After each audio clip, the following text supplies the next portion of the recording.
Gjatë 24 orëve të fundit, shërbimet e policisë në Malësi të Madhe dhe në Shkodër identifikuan disa raste me vepra penale për të cilat Drejtoria e Policisë njoftoi renditjen e mëposhtme. Specialistët e sektorit të qarkullimit në Shkodër arrestuan shtetasin NP 52 vjeç banues në fshatin Gomsiqe, pasi u kap duke drejtuar pa leje drejtimi dhe në gjendje të dehur një motomjet pa targ. Gjithashtu referuan materialet në prokurori ku nisi procedimi në gjendje të lirë për shtetasin TF 78 vjeç banues në fshatin Bardhej pasi u kap duke drejtuar motomjetin pa leje drejtimi. IB 28 vjeç banues në fshatin Mjet pasi duke drejtuar pa leje një mjet pa targa. Dyshohet se ka përplasur nga mbrapa automjetin me drejtues shtetasin EH 61 vjeç, si pasojë është dëmtuar në këmbë shtetasi IB.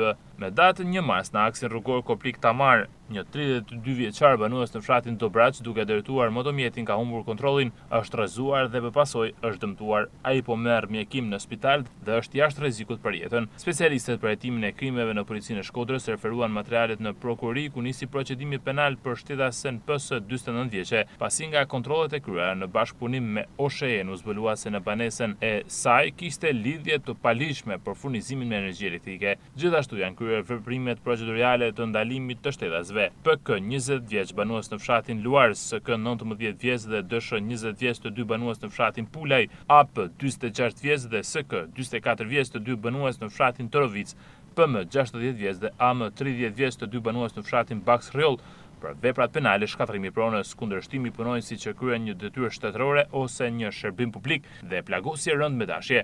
Këta persona me datën 28 shkurt në fshatin Rjoll në bashkëpunim me shtetas të tjerë banorë të zonës kanë organizuar protestë për pengimin e punimeve që po kryhen nga një firmë ndërtimi. Gjatë protestës ata kanë goditur punonjësit e kompanisë së sigurisë private, njëri nga të cilët është dëmtuar rënd, si dhe kanë shkatëruar makineri të firmës që po kryen punimet. Gjithashtu nisi procedimi në gjendje të lirë për shtetasin GP 55 vjeç për veprën penale shkatrimi pronës.